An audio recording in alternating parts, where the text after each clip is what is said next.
പാകിസ്ഥാന്റെ deputy prime minister ചില കാര്യങ്ങൾ വെളിപ്പെടുത്തിയിരിക്കുകയാണ്. അതിന്റെ വീഡിയോ ഞാൻ കണ്ടിരുന്നു. പക്ഷെ അത് നമുക്കിവിടെ പ്ലേ ചെയ്ത് കാണിക്കാൻ പറ്റില്ല. ഒരു പാകിസ്ഥാൻ മാധ്യമത്തിലെ ലൈവ് ടെലികാസ്റ്റിംഗ് പ്രോഗ്രാമിൽ അദ്ദേഹം അതിഥിയായിട്ട് സംസാരിച്ച കാര്യങ്ങളാണ്. NDTV അടക്കമുള്ള മാധ്യമങ്ങൾ ഇത് റിപ്പോർട്ട് ചെയ്തിട്ടുണ്ട്. അപ്പോൾ സോഷ്യൽ മീഡിയയിൽ ഒന്ന് സെർച്ച് ചെയ്താൽ ആ വീഡിയോ കാണാൻ സാധിക്കും സംശയമുള്ളവർക്ക്. സോ അവിടെ അദ്ദേഹം പറഞ്ഞ ചില കാര്യങ്ങളുണ്ട്. എന്താണ് ഓപ്പറേഷൻ സിന്ദൂറിന്റെ സമയത്ത് നടന്നത്, എങ്ങനെയാണ് കാര്യങ്ങൾ വെടിനിർത്തൽ കരാറിലേക്ക് പോയത്, പാകിസ്ഥാൻ നിർബന്ധിതരായി ഒരു വെടിനിർത്തലിലേക്ക് പോകുന്നതിന് വേണ്ടിയിട്ട് എന്ന് അദ്ദേഹം തുറന്നു പറഞ്ഞിരിക്കുകയാണ്. അതിന് കാരണമായിട്ട് അദ്ദേഹം പറഞ്ഞത് രണ്ട് പ്രധാനപ്പെട്ട എയർബേസുകളിൽ ഇന്ത്യ നടത്തിയ ആക്രമണമാണ്. ഒന്ന്, റാവൽപിണ്ടിയിലെ എയർബേസിൽ ഇന്ത്യ നടത്തിയ ആക്രമണം. രണ്ട്, പഞ്ചാബ് പ്രോവിനൻസിലെ ഒരു എയർബേസിൽ ഇന്ത്യ നടത്തിയ ആക്രമണം. ഇത് രണ്ടുമാണ് വെടിനിർത്തലിലേക്ക് പോകുന്നതിന് തങ്ങളെ പ്രേരിപ്പിച്ചത് എന്ന് അദ്ദേഹം പറഞ്ഞിരിക്കുകയാണ്. ഒരു TV ന്യൂസ് ഷോയിലാണ് അദ്ദേഹം ഇത് പറയുന്നത്. ആദ്യത്തെ എയർബേസ് നൂർഖാൻ എയർബേസ് റാവൽപിണ്ടിയിലുള്ളതാണ്. നമ്മളിവിടെ ഒരുപാട് ചർച്ച ചെയ്തതാണ്. പാകിസ്ഥാനെ കിളി പറത്തിയ ഒരു എയർബേസ് ആണ്. ഇന്ത്യ അവിടെ അടിച്ച് തകർത്ത് കളഞ്ഞു. പാകിസ്ഥാന്റെ കൺട്രോൾ യൂണിറ്റുകളും സിസ്റ്റംസും ഒക്കെ ഉണ്ടായിരുന്ന ഒരു ഏറ്റവും പ്രധാനപ്പെട്ട അവരുടെ എയർബേസ്, അതിനെ ഇന്ത്യ തകർത്ത് കളഞ്ഞു. രണ്ടാമത്, പഞ്ചാബ് പ്രോവിനൻസിൽ ഇന്ത്യ നടത്തിയ ആക്രമണം. ഇതും പാകിസ്ഥാനെ വല്ലാതെ ഭയപ്പെടുത്തി. ഒടുവിൽ അമേരിക്കയുടെയും സൗദി അറേബ്യയുടെയും വരെ സഹായം പാകിസ്ഥാൻ തേടി എന്ന് അദ്ദേഹം തുറന്ന് സമ്മതിക്കുന്നുണ്ട്. നൂർഖാൻ എയർബേസ് എന്ന് പറയുന്നത് പാകിസ്ഥാനിലെ ഏറ്റവും സെൻസിറ്റീവ് ആയിട്ടുള്ള ഒരു സ്പേസ് ആണ്. കാരണം അവരുടെ എയർഫോഴ്സിന്റെ ഓപ്പറേഷൻസ് മാത്രമല്ല, VIP ട്രാൻസ്പോർട്ട് യൂണിറ്റുകളെല്ലാം അവിടെയാണ് വരുന്നത്. അപ്പൊ ഇന്ത്യ അവിടെ നടത്തിയ ആക്രമണത്തെ കുറിച്ച് അദ്ദേഹം പറയുന്നത് ഇങ്ങനെയാണ്. ഇന്ത്യ ആദ്യം ഒരു ആക്രമണം നടത്തി, വലിയ ആക്രമണം നടത്തി. അതിനുശേഷം വീണ്ടും ഇന്ത്യ ഒരു ആക്രമണം കൂടെ നടത്തി. പുലർച്ചെ 2:30 പാകിസ്ഥാന്റെ നൂർഖാൻ വ്യോമത്താവളവും ഷോർട്ട്കോട്ട് വ്യോമത്താവളവും ഇന്ത്യ ആക്രമിച്ചു അത്രേ. 45 മിനിറ്റിനുള്ളിൽ സൗദി രാജകുമാരൻ ഫൈസൽ ഇദ്ദേഹത്തെ വിളിക്കാണ്. US സ്റ്റേറ്റ് സെക്രട്ടറി മാർക്കോ റൂബിയോയുമായിട്ടുള്ള ഇദ്ദേഹത്തിന്റെ സംഭാഷണത്തെ കുറിച്ച് അറിഞ്ഞുകൊണ്ടാണ് സൗദി രാജകുമാരൻ വിളിക്കുന്നത്. സൗദി രാജകുമാരൻ എന്നിട്ട് പാകിസ്ഥാന്റെ ഉപപ്രധാനമന്ത്രിയോട് ചോദിക്കുകയാണ്, ഞാൻ ഇന്ത്യയുടെ വിദേശകാര്യമന്ത്രി S ജയശങ്കറുമായിട്ടൊന്ന് സംസാരിക്കട്ടെ, പാകിസ്ഥാൻ എല്ലാം നിർത്തുകയാണെങ്കിൽ ഇന്ത്യയും നിർത്താൻ തയ്യാറാണോ എന്ന് ഞാൻ ജയശങ്കറിനോട് ചോദിക്കട്ടെ, എനിക്ക് അതിനുള്ള അനുവാദമുണ്ടോ എന്ന് ഈ സൗദി അറേബ്യയുടെ ഈ ഫൈസൽ രാജകുമാരൻ വിളിച്ചിട്ട് നമ്മുടെ പാകിസ്ഥാന്റെ ഉപപ്രധാനമന്ത്രിയോട് ചോദിക്കുകയാണ്. അപ്പൊ അദ്ദേഹം പറഞ്ഞു, തീർച്ചയായിട്ടും സഹോദര, നിങ്ങൾക്ക് കഴിയും, നിങ്ങൾ അദ്ദേഹവുമായി സംസാരിക്കൂ, എന്നിട്ട് എന്താണ് പറഞ്ഞത് എന്ന് എന്നെ അറിയിക്കൂ എന്ന് ഇദ്ദേഹം പറയുന്നു. ഈ സൗദി രാജകുമാരൻ ജയശങ്കറിനെ വിളിക്കുന്നു. ജയശങ്കറോട് സംസാരിച്ചതിന് ശേഷം ഇദ്ദേഹം വീണ്ടും തിരിച്ച് പാകിസ്ഥാന്റെ ഉപപ്രധാനമന്ത്രിയെ വിളിച്ചിട്ട് പറയാണ്, ഞാൻ ജയശങ്കറിനെ വിളിച്ചു, അദ്ദേഹവുമായി സംസാരിച്ചിട്ടുണ്ട്, ഈ കാര്യങ്ങൾ ഞാൻ അദ്ദേഹത്തെ അറിയിച്ചിട്ടുണ്ട് എന്ന് സൗദിയുടെ രാജകുമാരൻ പറയാണ്. അപ്പോൾ കാര്യങ്ങൾ ഏറെക്കുറെ വ്യക്തമാണ് എന്താണ് സംഭവിച്ചത്. അതായത് US മാത്രമല്ല, ഒരുപാട് രാജ്യങ്ങൾ ഈ യുദ്ധം അവസാനിപ്പിക്കാൻ ഇടപെടുന്നുണ്ടായിരുന്നു. ഇന്ത്യ പിന്നീട് പറഞ്ഞിട്ടുണ്ടായിരുന്നു, ഇറാന്റെ ആൾക്കാർ വിളിച്ചിട്ടുണ്ട്, സൗദിയുടെ ആൾക്കാർ വിളിച്ചു, ചിലപ്പോൾ റഷ്യ സംസാരിച്ച് കാണും, പല രാജ്യങ്ങൾ, ഇന്ത്യയുമായിട്ട് അടുപ്പമുള്ള പല രാജ്യങ്ങൾ, ചിലപ്പോൾ UAE സംസാരിച്ച് കാണും. അപ്പൊ ഇവരൊക്കെ തന്നെ ഇന്ത്യ പാകിസ്ഥാൻ യുദ്ധം ഒഴിവാകുകയാണെങ്കിൽ നല്ലതല്ലേ.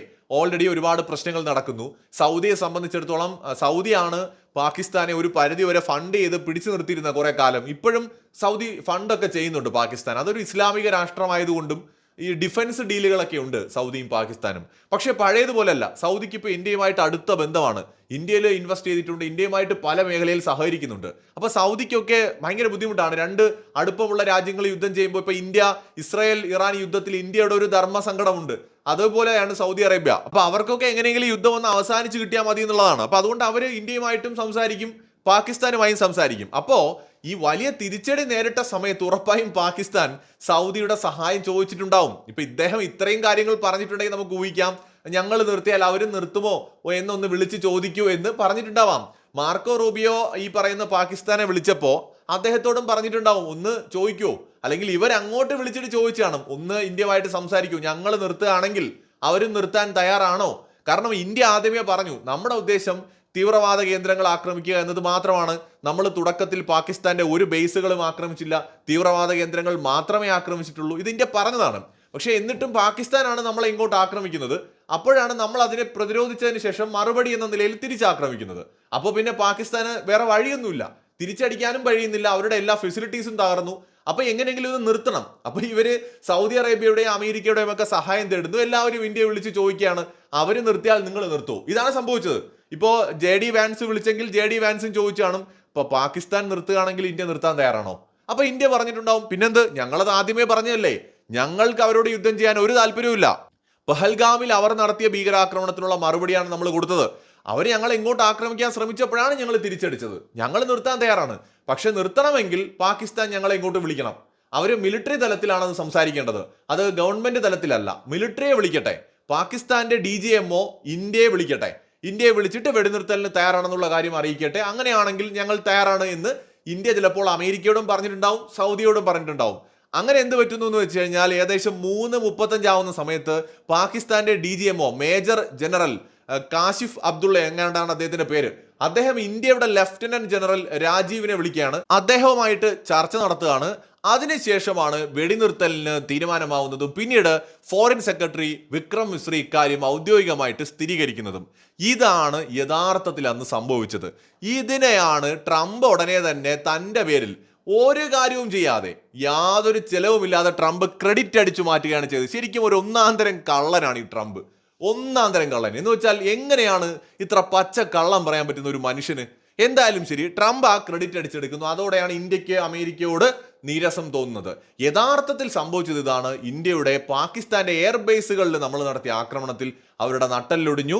അവർ സൗദിയുടെയും അമേരിക്കയുടെയും ഒക്കെ സഹായം തേടി. ഇങ്ങനെയാണ് ഇന്ത്യയോട് ചോദിച്ചത്, അവർ നിർത്തിയാൽ നിങ്ങൾ നിർത്തുമോ? അപ്പൊ ഇന്ത്യ പറഞ്ഞു നിർത്താം, അവർ വിളിക്കട്ടെ. ഉടനെ പാകിസ്ഥാൻ വിളിച്ചു, നിർത്തി. അതാണ് യഥാർത്ഥത്തിൽ സംഭവിച്ചത്. മറ്റൊരു വീഡിയോയുമായി വീണ്ടും വരാം.